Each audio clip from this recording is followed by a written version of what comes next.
আসসালামু আলাইকুম রহমতুল্লাহ। প্রিয় ভালোবাসার দর্শক শ্রোতা, আশা করি আপনারা সকলে অনেক ভালো আছেন। প্রিয় দর্শক, আলহামদুলিল্লাহ আমিও ভালো আছি। আজকে যে ভিডিওটি আপনারা দেখতে চলেছেন, ভিডিওটি অনেক গুরুত্বপূর্ণ। সম্পূর্ণ ভিডিওটি দেখবেন আশা করি। বর্তমান প্রেক্ষাপটে বাংলাদেশের সমসাময়িক সময়ে অনেক গুরুত্বপূর্ণ ঘটনা প্রবাহ চলছে। তৎকালীন সরকার প্রধান জনাব ডক্টর ইউনূসকে চলুন আমরা ভিডিও ক্লিপের মাধ্যমে বিষয়টি দেখে আসি। 1955 সালে কিশোর ইউনূস কানাডার মন্ট্রিয়লে অনুষ্ঠিত বিশ্ব জাম্বুরিতে যোগদানের মাধ্যমে তার প্রতিভার সাক্ষ্য রেখেছিলেন মাত্র 15 বছর বয়সে। ওই বয়সেই এশিয়া, ইউরোপ ও উত্তর আমেরিকা ভ্রমণের অনন্য এক অভিজ্ঞতা অর্জন করেন ডক্টর মোহাম্মদ ইউনূস। আজকের ডক্টর মোহাম্মদ ইউনূসকে পুরো পৃথিবী চেনে। তিনি ক্ষুদ্র ঋণ ও সামাজিক ব্যবসা নিয়ে কাজ করেন। তার কথা শুনতে চায় পুরো পৃথিবীর মানুষ।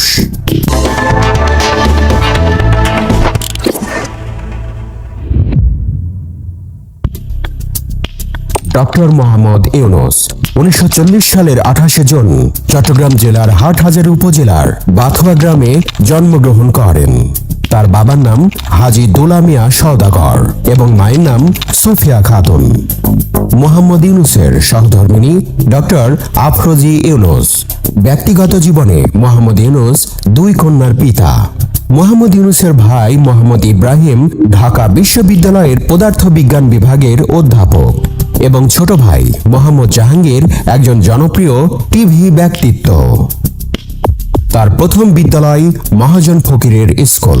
চট্টগ্রাম কলেজিয়েট স্কুল থেকে ম্যাট্রিক পরীক্ষায় মোহাম্মদ ইউনূস মেধা তালিকায় 16তম স্থান অধিকার করেন এবং চট্টগ্রাম কলেজে ভর্তি হন। সেখানে তিনি সাংস্কৃতিক এবং রাজনৈতিক কর্মকাণ্ডের সাথে নিজেকে যুক্ত করেন। কলেজে তিনি নাটকে অভিনয় করে প্রথম পুরস্কার লাভ করেন। এছাড়াও তিনি সাহিত্য পত্রিকার সম্পাদনা এবং আজাদী পত্রিকায় কলাম লেখার কাজে যুক্ত ছিলেন। 7ম শ্রেণীতে পড়ার সময় তিনি বয়েজ স্কাউটসে যোগ দেন এবং বয়েজ স্কাউটসের পক্ষ থেকে মাত্র 15 বছর বয়সে যুক্তরাষ্ট্র, কানাডা সহ এশিয়া এবং ইউরোপের বিভিন্ন দেশ ভ্রমণ করেন। 1957 সালে মোহাম্মদ ইউনূস ঢাকা বিশ্ববিদ্যালয়ে সহকারী হিসেবে, পরবর্তীকালে 1962 সালে চট্টগ্রাম কলেজে প্রভাষক হিসেবে যোগদান করেন। 1965 সালে তিনি ফুল ব্রাইট স্কলারশিপ নিয়ে যুক্তরাষ্ট্রে যান এবং পূর্ণ বৃত্তি নিয়ে যুক্তরাষ্ট্রের ভ্যান্ডারবিল্ট বিশ্ববিদ্যালয় থেকে 1969 সালে তিনি অধ্যাপক পদে উন্নীত হন এবং 1989 সাল পর্যন্ত এই পদে কর্মরত ছিলেন। 1974 সালে মোহাম্মদ ইউনূস তেভাগা খামার প্রতিষ্ঠা করেন, যা সরকার প্যাকেজ প্রোগ্রামের আওতায় অধিগ্রহণ করেন। ডক্টর ইউনূস পৃথিবীর বিভিন্ন দেশের বিভিন্ন বিশ্ববিদ্যালয় থেকে 48টি সম্মানসূচক ডক্টরেট ডিগ্রি অর্জন করেছেন। শান্তিতে নোবেলজয়ী গ্রামীণ ব্যাংকের প্রতিষ্ঠাতা ডক্টর মোহাম্মদ ইউনূস যুক্তরাষ্ট্রের সর্বোচ্চ বেসামরিক সম্মাননা কংগ্রেশনাল গোল্ড মেডেল গ্রহণ করেছেন, যিনি এই পদক পাওয়া প্রথম বাংলাদেশি ও মুসলিম। বিশ্বের সর্বোচ্চ সম্পদশালী 2 শতাধিক ব্যক্তির সম্মেলনে নোবেলজয়ী প্রফেসর ডক্টর মোহাম্মদ ইউনূসকে আজীবন সম্মাননা পুরস্কারে ভূষিত করা হয়েছে। 2013 সালের 5 মে বুধবার জাতিসংঘ ভবনে এই সম্মাননা জানানো হয়।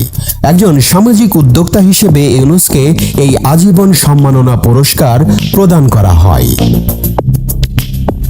ডক্টর মোহাম্মদ ইউনূস প্রতিষ্ঠিত গ্রামীণ ব্যাংক নিয়ে গবেষণা হয়েছে পৃথিবীর যে কোনো প্রচলিত ব্যাংকের চেয়ে বেশি। গ্রামীণ ব্যাংক লাগিয়ে স্বাবলম্বী করা। ডক্টর মোহাম্মদ ইউনূস চট্টগ্রাম বিশ্ববিদ্যালয়ে অধ্যাপনাকালীন কষ্ট লাঘবের তীব্র আকাঙ্ক্ষা তাকে সাধারণ মানুষের কাছে টেনে আনে। নিজের পকেট থেকে ঋণ প্রদানের মাধ্যমে শুরু করা ছোট উদ্যোগই আজকের নোবেল বিজয়ী গ্রামীণ ব্যাংক। 1976 সালে প্রতিষ্ঠিত হয়েছিল গ্রামীণ ব্যাংক। 1983 সালে এটি একটি বৈধ এবং স্বতন্ত্র ব্যাংক হিসেবে যাত্রা শুরু করে। গরিবের অর্থনৈতিক উন্নয়নে গ্রামীণ ব্যাংকের সাফল্য উন্নত বিশ্ব, এমনকি যুক্তরাষ্ট্র সহ অন্যান্য শিল্পোন্নত দেশসমূহকে গ্রামীণের এই মডেল ব্যবহার করতে চালাচ্ছে। 16টি দেশে সরাসরি গ্রামীণ ব্যাংকের কর্মকর্তারা প্রকল্প বাস্তবায়নে সফলতার স্বাক্ষর রেখে চলেছেন। 2006 সালে নোবেল শান্তি পুরস্কার পাওয়ার পর ডক্টর মোহাম্মদ ইউনূসের দায়িত্ব ও কর্মপরিধি বেড়ে যায় বহুগুণ। সমস্যা সমাধানের জন্য একে একে প্রতিষ্ঠা করেন বহু সামাজিক ব্যবসা প্রতিষ্ঠান ও কোম্পানি। যৌথ ব্যবসায় এগিয়ে আসেন ফ্রান্সের ডানন ফোর্স, ভিওলিয়া ওয়াটার, জার্মানির BASF, জাপানের বিখ্যাত ইউনিক্লো সহ সৌদি আরব, আরব আমিরাত, আফ্রিকা, অস্ট্রেলিয়া, ল্যাটিন আমেরিকা সহ পৃথিবীর বিভিন্ন প্রান্ত থেকে আসে বক্তৃতা প্রদানের আমন্ত্রণ। 1 ঘন্টা বক্তৃতার জন্য প্রস্তাব থাকে বাংলাদেশি টাকায় 1 কোটি বা তার চেয়েও বেশি। বিশ্ববাসীর প্রতিনিয়ত আমন্ত্রণপত্র আসতে থাকে। খুব কমই তিনি আমন্ত্রণপত্র গ্রহণ করতে পারেন, তবে প্রত্যেকটি আমন্ত্রণপত্রের জবাব দেওয়া হয়। বক্তৃতার সম্মানী বিদেশ থেকে ডক্টর মোহাম্মদ ইউনূসের ব্যাংক হিসাবে স্থানান্তরিত হওয়ার পর তিনি সেই অর্থ তার প্রতিষ্ঠিত বিভিন্ন ট্রাস্টে দান করেন। সমগ্র পৃথিবীর নামিদামি বিশ্ববিদ্যালয় থেকে প্রতিনিয়ত আসে আমন্ত্রণপত্র। ইতিমধ্যেই 32টি দেশের 83টি বিশ্ববিদ্যালয় কলেজে ডক্টর মোহাম্মদ ইউনূসের নামে ইউনূস সোশ্যাল বিজনেস সেন্টার প্রতিষ্ঠিত হয়েছে। সেখানে গবেষণা হচ্ছে ডক্টর মোহাম্মদ ইউনূসের কর্ম ও জীবনাদর্শন নিয়ে। সামাজিক ব্যবসার উপর কোর্স চালু হয়েছে বিভিন্ন শিক্ষা প্রতিষ্ঠানে। ডক্টর মোহাম্মদ ইউনূসের জীবনী অন্তর্ভুক্ত হয়েছে কানাডা ও জাপানের মাধ্যমিক বিদ্যালয়ের পাঠ্যপুস্তকে। পৃথিবীর মাত্র 7 জন ব্যক্তি, তার মধ্যে ডক্টর মোহাম্মদ ইউনূস, যিনি পেয়েছেন নোবেল শান্তি পুরস্কার, প্রেসিডেন্সিয়াল মেডেল অফ ফ্রিডম ও কংগ্রেশনাল গোল্ড মেডেল সহ বহু পুরস্কার। বাংলাদেশকে তিনি এনে দিয়েছেন এসব বিরল সম্মাননা। শেখ হাসিনার আমলে আমরা ডক্টর ইউনূসকে নিয়ে যা জানতাম তা হচ্ছে উনি সুদ খায়, উনি আমেরিকার। এদিকে বিএনপি ডক্টর ইউনূসকে নিয়ে আমাদেরকে যা জানাচ্ছে তা হচ্ছে উনি মুক্তিযুদ্ধ করে নাই, উনি জিয়ার নাম না নিয়ে ভুল করেছে, উনি নির্বাচন দিতে চায় না। আর ফেসবুক থেকে গত কয়েকদিনে আমি যা জানলাম তা হচ্ছে মুক্তিযুদ্ধের সময় ডক্টর মোহাম্মদ ইউনূস যুক্তরাষ্ট্রের মিডল টেনেসি স্টেট বিশ্ববিদ্যালয়ে অধ্যয়নরত ছিলেন। সেখানে জন্মভূমির স্বাধীনতার পক্ষে জনমত গঠনে নেমে পড়েন তিনি। মার্কিন সংবাদ মাধ্যমে বাংলাদেশের মুক্তিকামী মানুষের খবর পৌঁছে দিতে সেখানকার স্থানীয় পত্রিকা ও টেলিভিশনের সম্পাদক এবং সাংবাদিকদের সঙ্গে যোগাযোগ রাখার কাজটি নিয়মিত করেন ডক্টর মোহাম্মদ ইউনূস। তিনি প্রবাসী বাংলাদেশিদের সঙ্গে নিয়ে মুক্তিযুদ্ধের জন্য সমর্থন যোগাতে বাংলাদেশ ইনফরমেশন সেন্টার পরিচালনা করেন। আর যুক্তরাষ্ট্রের ন্যাশভিলে তার নিজ বাড়ি থেকে প্রকাশ করতেন বাংলাদেশ নিউজ লেটার। চীনের হাইনানে প্রাদেশিক সরকারের উপদেষ্টা ছিলেন ডক্টর মোহাম্মদ ইউনূস। মাইক্রোসফটের বিল গেটস নিজে গাড়ি ড্রাইভ করে প্রফেসর ইউনূসকে পুরো সিলিকন ভ্যালি শহর দেখিয়েছিলেন।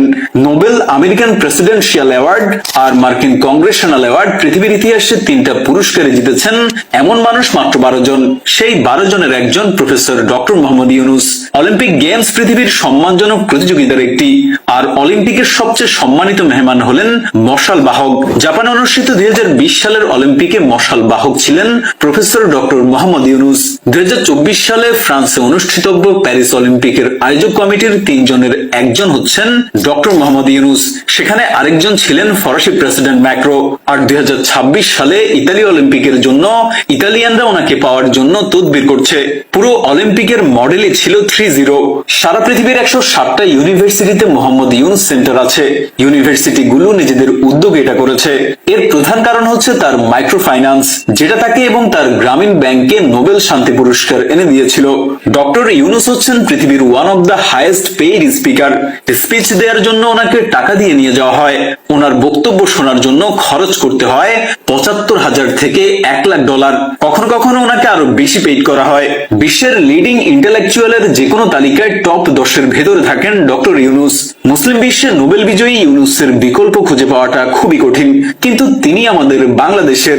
এদেশে আর এমন ইউনূস জন্মাবে কিনা আজও সন্দেহ। প্রিয় দর্শক শ্রোতা, আপনারা ভিডিওটি দেখলেন, আশা করি ভিডিওটি ভালো লেগেছে। এরকম সুন্দর সুন্দর ভিডিও পেতে আপনারা আমাদের চ্যানেলটি সাবস্ক্রাইব করে রাখবেন। ভালো লাগলে লাইক এবং শেয়ার করবেন। ধন্যবাদ সকলকে।